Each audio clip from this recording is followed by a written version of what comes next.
Welcome to episode 1 of our Learning from AI Leaders series. The podcast series is powered by Rapid AI for Learning. Co-founders of Rapid AI for Learning, Dinesh, Poorun, and Mohammed Sabsabi interview leading voices in the AI for education space. Dr. Matthew Hastings, you are our first guest. Thank you so much for coming along to kick us off and help us discover how we can use AI as a tool to optimize learning experience. Matt, can you give us an introduction about what you do? Yeah, happy to, and happy to be here. So I have a background in education, research, and design. And for the past 3 years, I've been applying that perspective at General Assembly, which is a coding boot camp in the United States, thinking about how we design learning experiences to accelerate our students into workforce-ready positions.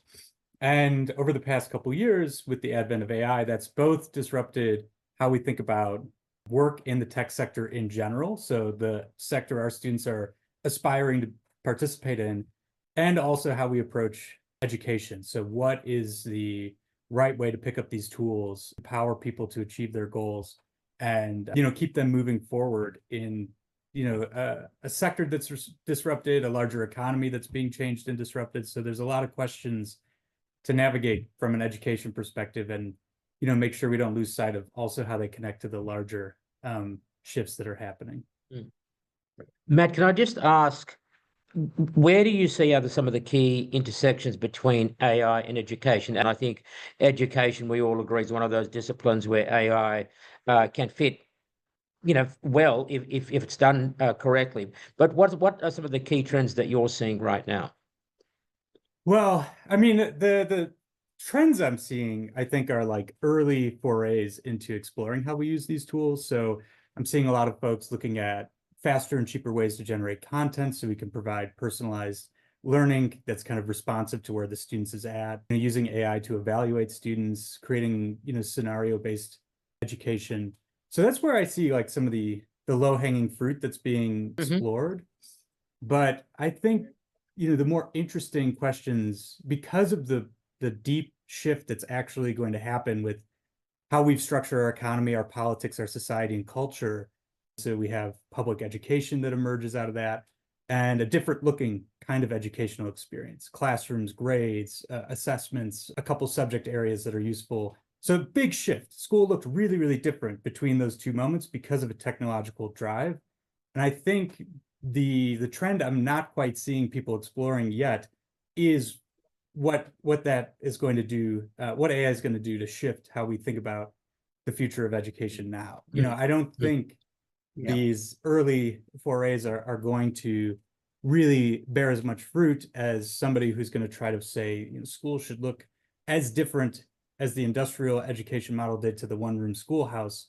The AI era should have a similarly different kind of looking school or educational approach. Yeah, that's a great point. So I think it's really important, for educators to go back to those first principles of learner engagement. How can we use AI as a tool to do this? Yeah, I mean, I do think there is, it is an opportunity to really go back and examine what is education. I like John Dewey's understanding of education. Education is experience. We're always interacting with the world, trying things out, getting feedback, and based on that, our beliefs and behaviors change. That's fundamentally what education names. And then sometimes we wrap a school around that. Sometimes we wrap an office place or, some kind of professional development around it. And we try to intentionally provide experiences that produce a behavior or a belief change that we're hoping to achieve. So if we get back to that, education is just experience. Now we can look at the new tool, AI, and we can say, okay, we have this new tool. How can it help us organize somebody's experience, the way they navigate in the world, so that they can grow and change in the ways they hope to? And maybe that means implementing it in a school, but maybe that doesn't. Maybe that means providing students with just enough of a foundation to pick up the tool and start using it to create or co-create the experiences that are going to move them towards their goals. So I think that's where I keep looking to. And I think there are concrete examples, right? Like in our lives. when you go to learn to ride a bicycle, you don't pick up a book and you don't go to bicycle school and you're like, you don't read what is a bicycle? What are the, what are spokes and gears? You just pick up the bike, and the experience is riding the bike. And I think education is going to increasingly look like that, where we're going to give kids the bike back and say, ride the bike, whether it's starting a business, learning a certain subject area, learning to pursue some passion or hobby of theirs.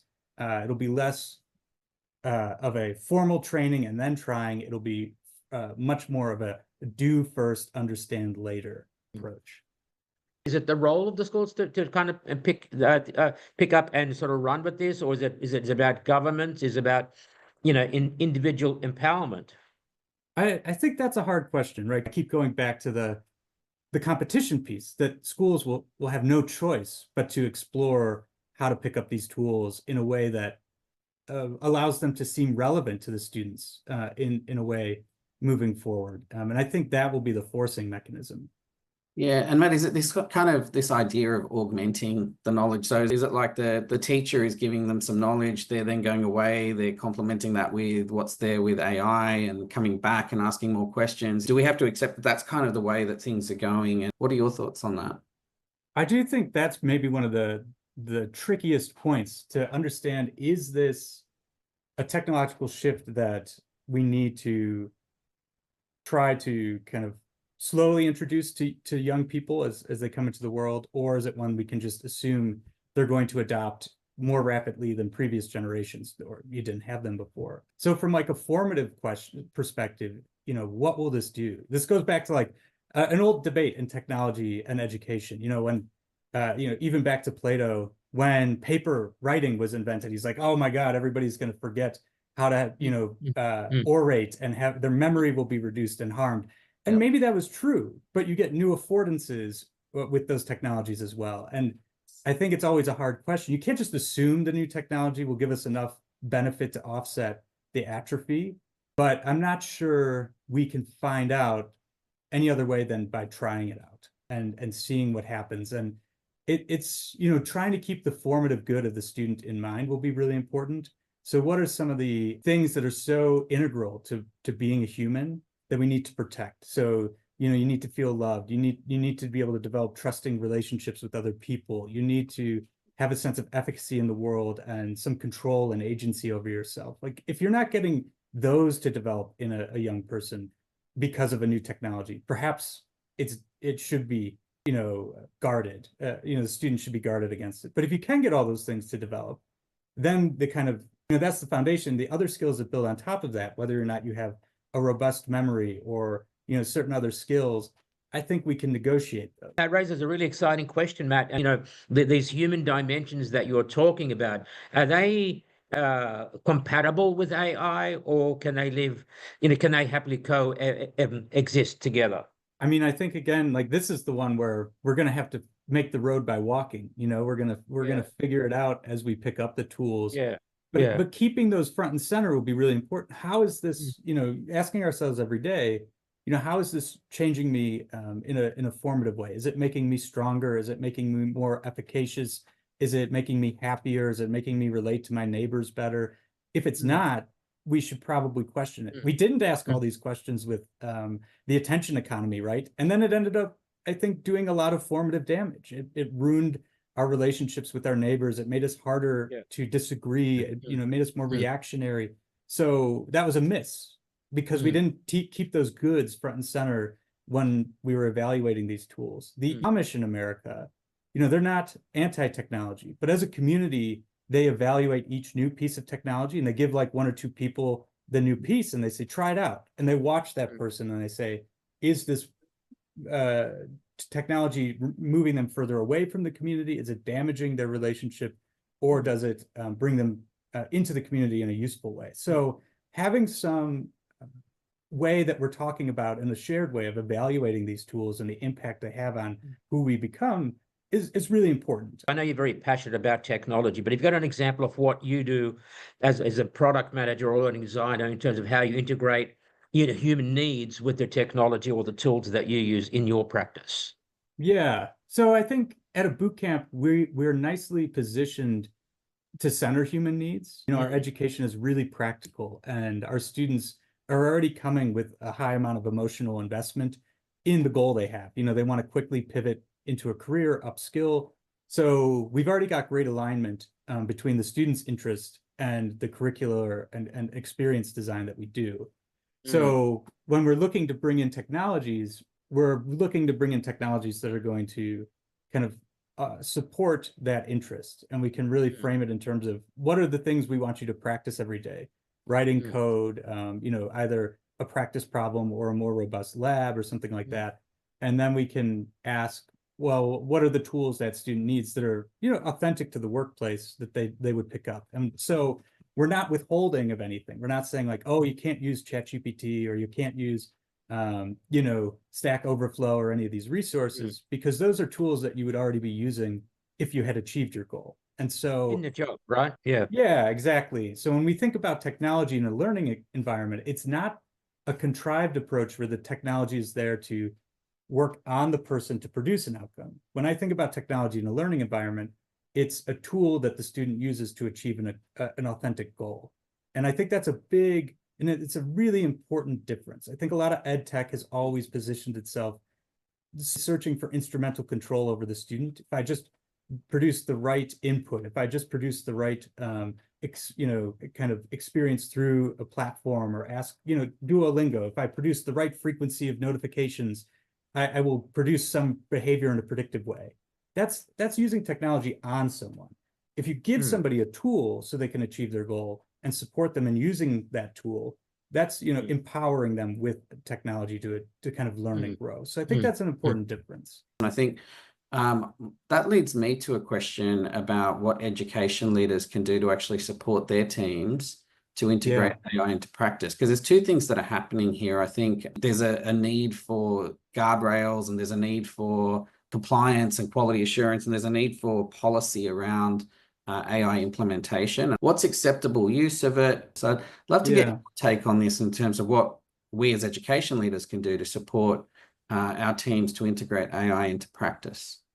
Yeah, well, I think this is a really important moment for the field of education to reassert its authority over the formative aspects of education. What are some of the dimensions we want to support people young people growing and developing? And if we adopt that perspective as a field, then we can use that to evaluate these tools. Are they making my students more or less social? Are they bringing them into the community, into the adult world in ways they're excited about and productive, or not? And if we are measuring, their development on those scales, rather than are they scoring higher on a test, or are they, achieving some, prescribed project, because I think those will really become a lot less important. Procedural knowledge is now ubiquitous because of these tools. Contextual knowledge and problem-based knowledge is now ubiquitous because of these tools. Nobody should be competing in our current education system. Everybody competes. How much do you know? How much domain knowledge do you have? How much access to procedural solutions do you have? That's the wrong area to compete.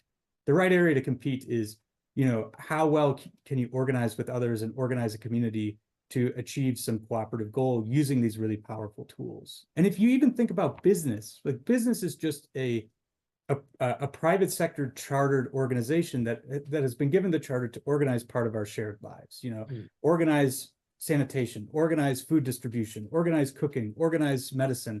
We've, as a society, sanctioned private companies to solve these problems. And so that's really what we're preparing people to do. We're preparing them to go join others to solve shared problems in a cooperative way.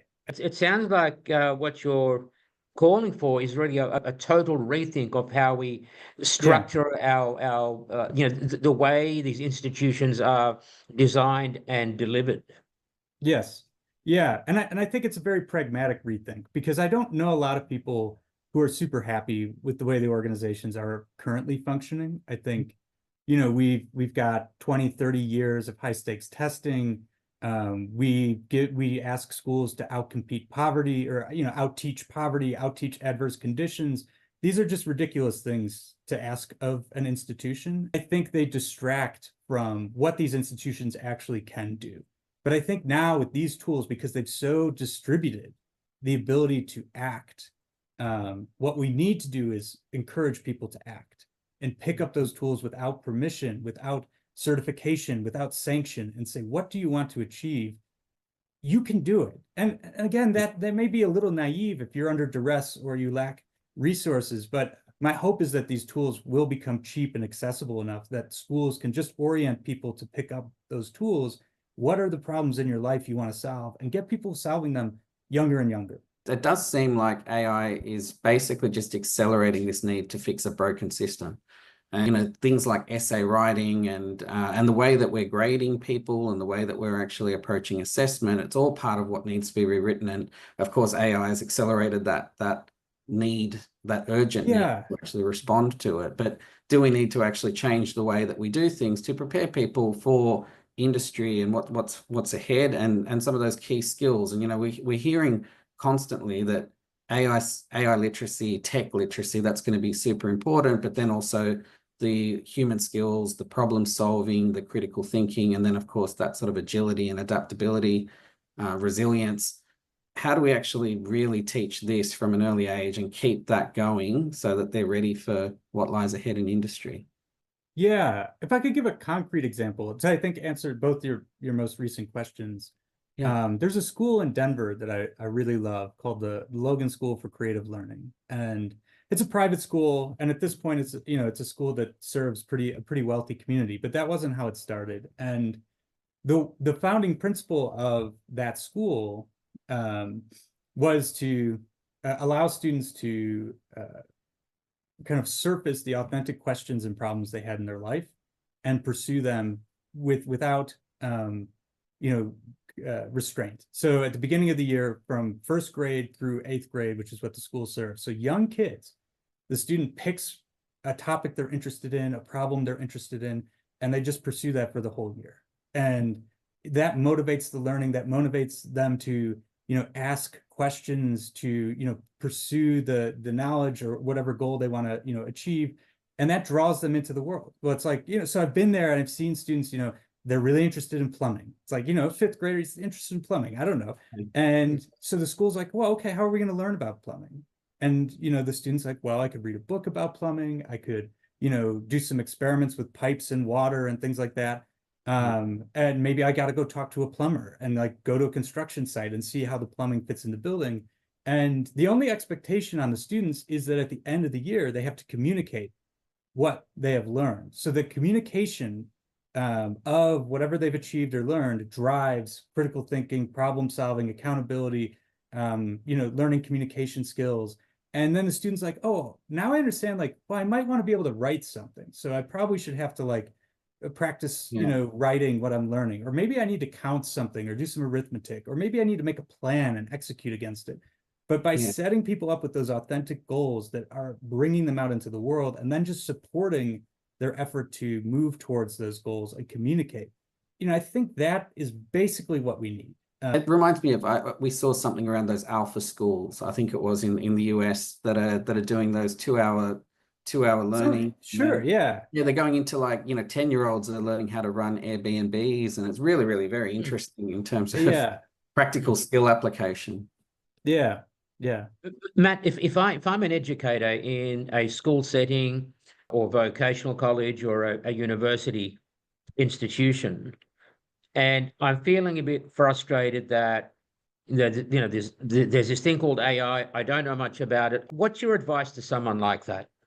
So this is so I manage a team of learning experience designers, and we're navigating this moment as well. And the main thing I'm encouraging and helping my team do is pick up the tools. You have to pick them up. You need to pay for subscriptions, because the second you start picking them up, and the second you start trying to use them to solve a problem, you'll begin learning how these tools may both help you professionally, help you personally, how your students are going to use them. You have to pick them up and you have to use them every day. It's practice, because I'm finding that it is a very practice skill to learn how to, I think the whole prompt engineering wave was a little bit hype, but it is a practice skill. And what I find is that the more I pick them up, like right now I'm having it write an app for me.